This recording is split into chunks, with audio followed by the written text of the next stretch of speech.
کہ وہ بلندیوں سے اڑ کر دور تک دیکھ کر آئیں کہ زمین کی تہوں میں یا دور دراز مقامات پر پانی کہاں موجود ہے۔ روایت میں آتا ہے ایک مرتبہ حضرت سلیمان علیہ السلام پورے جاہو جلال کے ساتھ لشکر سمیت تشریف لے جا رہے تھے۔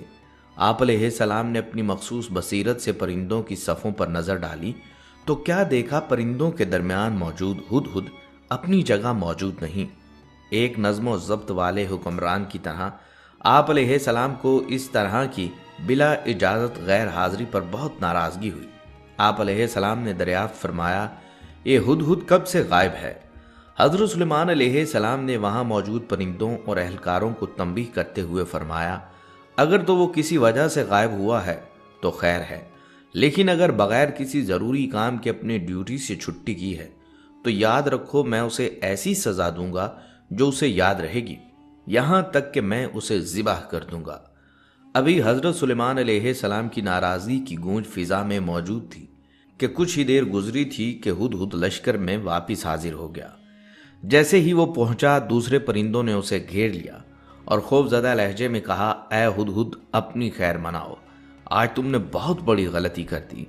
بادشاہ سلامت تم پر بہت غصہ ہیں اور تمہاری غیر حاضری پر تمہارے قتل کا ارادہ فرما چکے ہیں۔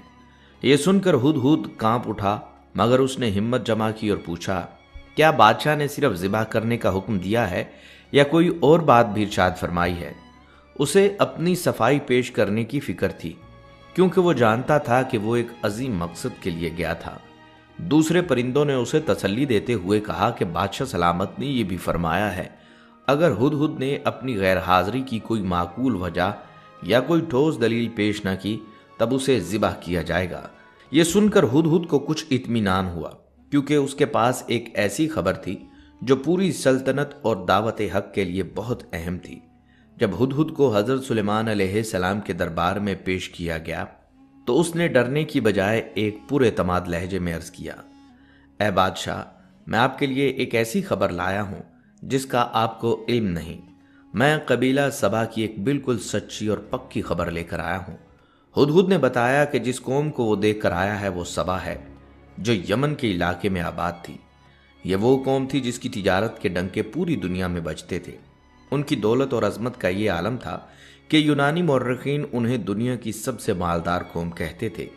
ان کا قبضہ یمن سے لے کر افریقہ کے ساحلوں تک پھیلا ہوا تھا اور ہندوستان و عرب کی تمام تر تجارت انہی کے ہاتھوں میں تھی۔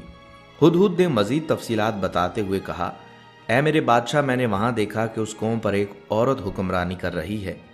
اللہ نے اس قوم کو ہر طرح کی آسائش اور ساز و سامان دے رکھا ہے، اور اس ملکہ کا تخت اتنا عظیم الشان اور بڑا ہے کہ اسے دیکھ کر عقل دنگ رہ جاتی ہے۔ لیکن اس مادی ترقی کے پیچھے ایک بہت بڑا المیہ چھپا تھا۔ ہدہد نے رنجیدہ ہو کر کہا، اتنی نعمتوں کے باوجود میں نے دیکھا کہ وہ ملکہ اور اس کی قوم اللہ کو چھوڑ کر سورج کے سامنے سجدہ ریز ہیں۔ شیطان نے ان کے برے اعمال کو ان کے لیے خوشنما بنا دیا ہے۔ اتنی نعمتوں کے باوجود میں نے دیکھا کہ وہ ملکہ اور اس کی قوم اللہ کو چھوڑ کر سورج کے سامنے سجدہ ریز ہیں۔ شیطان نے ان کے برے اعمال کو ان کے لیے خوشنما بنا دیا ہے اور انہیں راہ حق سے بھٹکا دیا ہے۔ وہ اس اللہ کو سجدہ نہیں کرتے جو آسمانوں اور زمین کی چھپی ہوئی چیزوں کو نکالتا ہے اور جو ظاہر و باطن کا جاننے والا ہے۔ اس کے سوا کوئی معبود برحق نہیں، وہی عرش عظیم کا مالک ہے۔ جب ہدہد نے قبیلہ سبا کی خبر سنی تو حضرت سلیمان علیہ السلام نے ایک عظیم حکمران اور نبی کی شان کے مطابق فوراً یقین نہیں کر لیا، بلکہ فرمایا، اے ہدہد، اب ہم دیکھیں گے کہ تو سچ کہہ رہا ہے یا جھوٹ بول رہا ہے۔ یہیں سے ہمیں یہ سبق ملتا ہے کہ کسی بھی بڑی خبر کی تصدیق سب سے پہلے ضروری ہے۔ آپ علیہ السلام نے ایک خط تحریر فرمایا اور حکم دیا، میرا یہ خط لے جا کر انہیں دے دو، پھر وہاں سے ہٹ کر دیکھنا کہ ان کا کیا رد عمل ہوتا ہے۔ ہدہد نے حکم کی تعمیل کی اور یمن پہنچا۔ روایات میں آتا ہے کہ جس وقت ہدہد وہاں پہنچا، ملکہ بلقیس سورج کی پوجا میں مصروف تھی۔ ہدہد نے خط اس مہارت سے ملکہ کے قریب گرایا کہ وہ بلقیس کے پاس تو پہنچ گیا مگر وہ لانے والے کو نہ دیکھ سکی۔